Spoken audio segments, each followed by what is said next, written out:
At Anurag University, be everyone you dream to be.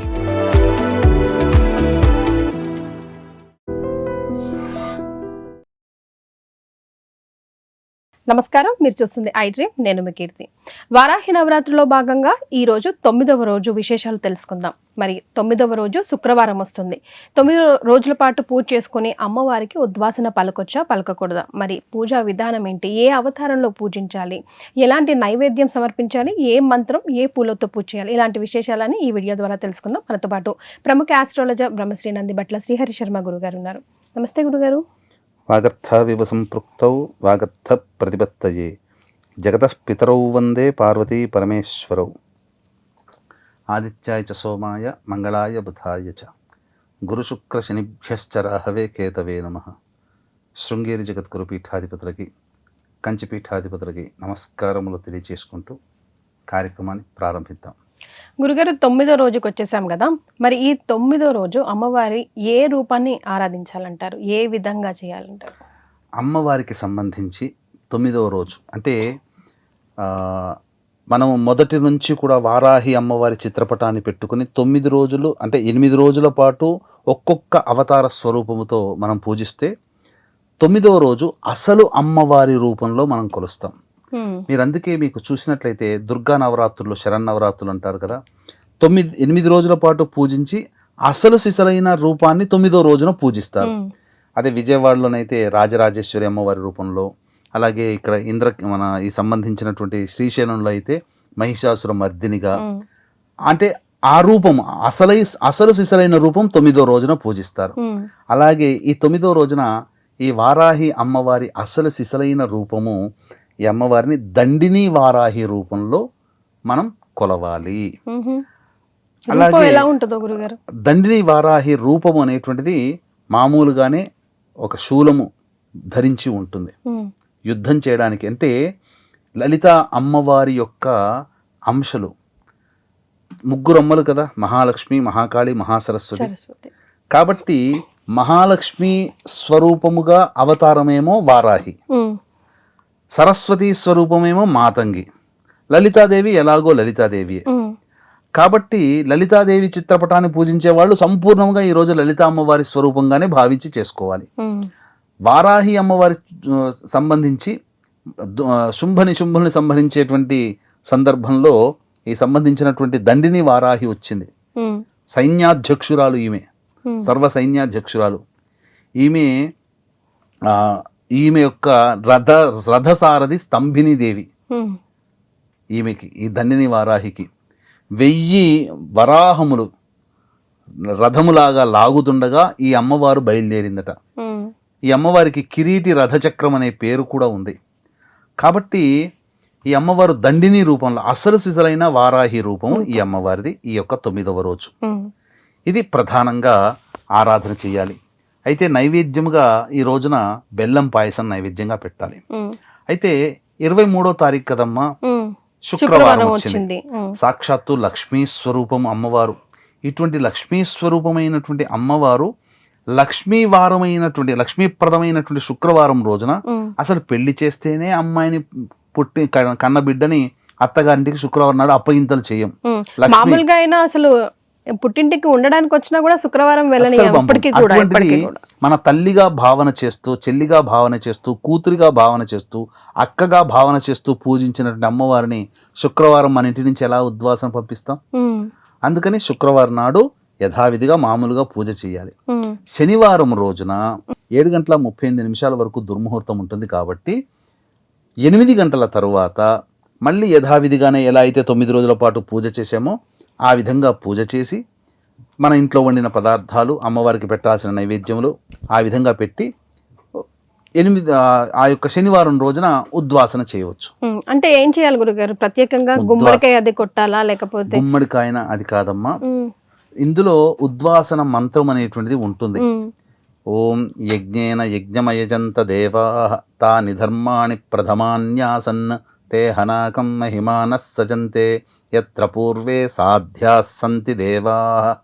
ఈ యొక్క మంత్రాన్ని, ఈ యొక్క వాయిస్ని పెట్టుకునైనా కానీ అమ్మవారిని పూజ చేసి మీరు ఉద్వాసన చెప్పవచ్చు. ఇది ప్రధానంగా చేయాల్సిందే. ఇక గమనించుకున్నట్లయితే దీపం కానీ ప్రత్యేకంగా ఈ దీపము. 9వ రోజు ఈ 9వ రోజున కూడా విప్ప నూనెతో దీపారాధన, కందగడ్డలో కూడా దీపం కుందిలా చేసి దీపారాధన చేయడము, అలాగే పుష్పాలతో 2 రకాలుగా ఎరుపు రంగు నీలిరంగు పుష్పాలతో అర్చన చేయడము, ఎర్ర చామంతి, నీలిరంగు చామంతి, ఎర్ర కలువ పూలు, ఎర్ర తామర పూలు, గులాబీ పూలు, నీలిరంగు శంకు పుష్పాలతో అర్చన చేసి తదనంతరం నైవేద్యంగా పెట్టాలి. నైవేద్యంగా ఇంతకుముందు చెప్పినట్టుగా బెల్లం పాయసంతో పాటుగా పనసపండు, దానిమ్మ గింజలు, అలాగే ఇలాచి, నెయ్యితో నువ్వులతో చేసిన లడ్డూలు, తర్వాత ఈ కందగడ్డ, చిలకడ దుంప, బెల్లం పానకం, తేనె, ఇవన్నీ కూడా ఖచ్చితంగా అమ్మవారికి నైవేద్యంగా ఉండవలసిందే. గురుగారు చిన్న డౌట్ గురుగారు, ఇప్పుడు గుప్త నవరాత్రులు కదా, ఇప్పుడు మనం వేరే నవరాత్రులు అయితే ఆడంబరంగా చేసుకుంటాము, అలా చేసుకోకూడదు, ఇంట్లో వాళ్ళు మటుకే చేసుకోవాల్సిన నవరాత్రులు అంటారు కదా, మరి అప్పుడు భోజనాలు అవి పెట్టుకోవాలంటే 10వ రోజు ఉద్వాసన పలికే రోజు జనాలందరినీ పిలిపించి పెట్టుకోవచ్చు. ఆ 10వ రోజున ఖచ్చితంగా మనం పూజ చేస్తాం కాబట్టి ఏ పూజ చేసినా అన్నదానం చెయ్యాలి. అన్నదానం చెయ్యని పూజలు ఫలించవు. అందుకే అన్నదానం అనేటువంటిది ఖచ్చితంగా జరిపించి తీరాల్సిందే. మన శక్తి కొలది ఒక 5 మందికైనా పిలిపించి పెట్టడం, 5 మంది ముత్తైదుని పిలిపించి పెట్టడం, లేదు ఎవరికైనా అన్నదానం జరిగే చోట మన చేత వండుకున్నటువంటిది ఎవరికైనా తినే పదార్థాలు ఇచ్చేయడం. ఈ విధంగా చేసినట్టయితే తప్పకుండా పూజ సంపూర్ణమైనటువంటి ఫలితం మనకు కలుగుతుంది. ఇక ఈ తదనంతరం నైవేద్యంగా చెప్పినటువంటిది పెట్టేసేసి ఖచ్చితముగా ఈ సంబంధించినటువంటి తాంబూలములు ఎక్కువగా చేసుకోవాలి. ఎందుకంటే ఆఖరి రోజు కదా, ఉద్వాసన చెప్పే రోజు కదా. తాంబూలంలో జాజికాయ, జాపత్రి, ఇలాచీ పొడి, లవంగాలు, పచ్చకర్పూరము, కుంకుమ పువ్వు, సున్నము, కాచు, వీటితో ఈ సంబంధించినటువంటి తాంబూలములు ఏంటి? అమ్మవారికి ఒకటి, తర్వాత తన కుటుంబ సభ్యులు ఎవరు తీసుకుంటానంటే అంత, తర్వాత తమ మిత్రులకి, బంధువులకి కూడా అమ్మవారి ప్రసాదంగా తాంబూలాన్ని పంచితే చాలా విశేషం. కాబట్టి ఎంతమందికి మనం ఇవ్వగలుగుతామో అంత సంఖ్యగా తాంబూలాదులు మనం చక్కగా తయారు చేసుకొని ఆ విధంగా తాంబూలాలు పెట్టుకొని అమ్మవారికి ఆఖరి రోజున ఉద్వాసన పలకడం. తదనంతరం ఇక గమనించుకున్నట్లయితే ప్రధానంగా ధూపం గురుగారు, ఈ రోజు వేయవలసిన ధూపం విషయంలోకి వచ్చేసరికి ఈ రోజు ఖచ్చితంగా మొదటి రోజు ఎలా వేశారో 8 రోజుల పాటు ఈ సంబంధించినటువంటి ఆఖరి రోజు కూడా ధూపములు వేయవలసిందే. ఇక వీక్షించేటువంటి ప్రేక్షకులు కూడా ఈ 9 రోజుల పాటు ఎంతో చక్కగా అభిషేకము, అమ్మవారికి పూజ, అర్చన చేసుకున్నారు. చాలామందికి ఒక లోటు ఉంటుంది, చక్కగా మంత్రంతో చేసుకొని పూర్ణాహుతి కూడా చేసుకుంటే బాగుంటుంది కదా. అందరికీ ఇటువంటి ఉపాసన ఉన్నటువంటి వాళ్ళు దొరకరు. ఏ బ్రాహ్మడు పడితే ఆ బ్రాహ్మడు చేయలేడు.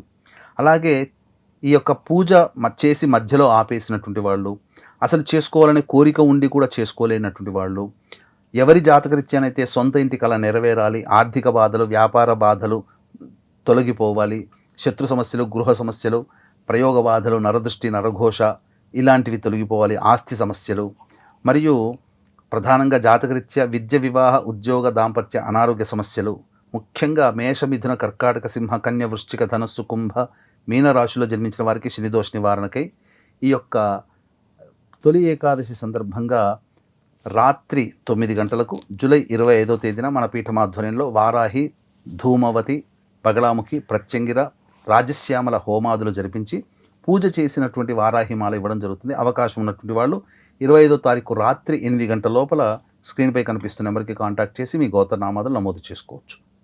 రైట్. సో ధూపం ఏ విధంగా వేయాలంటారు గురుగారు ఆఖరి రోజు? ధూపం విషయానికి వచ్చేసరికి ఇప్పుడు చెప్పబోయేటువంటి వస్తువులు ఎన్ని దొరికితే అన్ని తెచ్చుకోవడం, లేదా దొరికినన్ని తెచ్చుకోవాలమ్మా.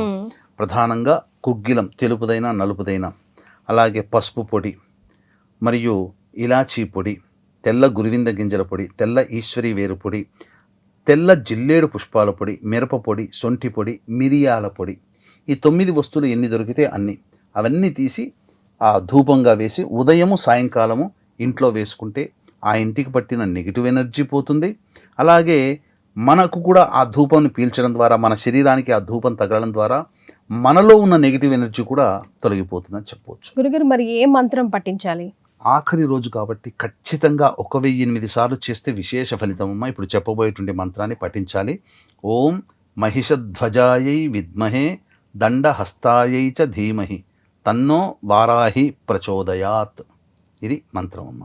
ఎస్, చాలా సంతోషం గురుగారు. వారాహి నవరాత్రులు అనగానే చేసుకోవచ్చు చేసుకోకూడదు అని చాలా కాంట్రవర్షియల్ ఉంటుంది. చేసుకోవచ్చు, బట్ సాత్వికంగా ఇలా చేసుకోండి అని మీ ఆధ్వర్యంలో చాలామంది మీ వీడియోలు చూసి ప్రేక్షకులు పూజా విధానాన్ని తెలుసుకొని చేసుకొని అమ్మవారి పుణ్యఫలాన్ని అందుకున్నారు. చాలా చాలా సంతోషం గురుగారు, ధన్యవాదాలు. సర్వం Shri Umamaheshwara పరబ్రహ్మార్పణమస్తు. And for more videos, Please subscribe to iDream. Please subscribe to iDream. Please subscribe iDream. And please subscribe to iDream. For more videos, subscribe to iDream. please like, share and subscribe to the channel. Congratulations, iDream. Subscribe to iDream. Subscribe to iDream. So subscribe to iDream Media. iDream की iDream team अंदर की huge congratulations. Please subscribe iDream Media. Please subscribe to iDream. Subscribe iDream. Please subscribe to iDream. iDream అంటే నా కళల ఛానల్ను subscribe చేసుకున్న నోరు తిరుగుతలేదు, మీరైతే గంట గుర్తు కొట్టండి. For more such videos, please subscribe to iDream. Subscribe to iDream. Please subscribe to iDream. Please subscribe iDream Media. Please do subscribe to iDream. Please subscribe to iDream Media. For best entertainment and information, please subscribe iDream. And don't forget to subscribe to iDream.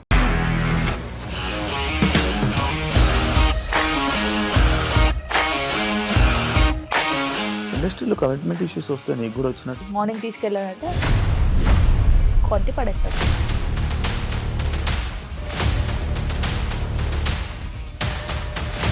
ఒక్కళ్ళు కూడా చూడలేదు ఈ cinema అని చెప్పడానికి కూడా చాలా ధైర్యం కావాలి. అది నిజం కదా, దాంట్లో ధైర్యం ఏంటి? ఇది నెక్స్ట్ డే ప్లేట్ మార్చేస్తే తప్పు కదా. As of now we are comfortable this అని నేను అనుకుంటున్నాను. రష్మిక గారిది మీది ఒకే ఊరు అంట కదా.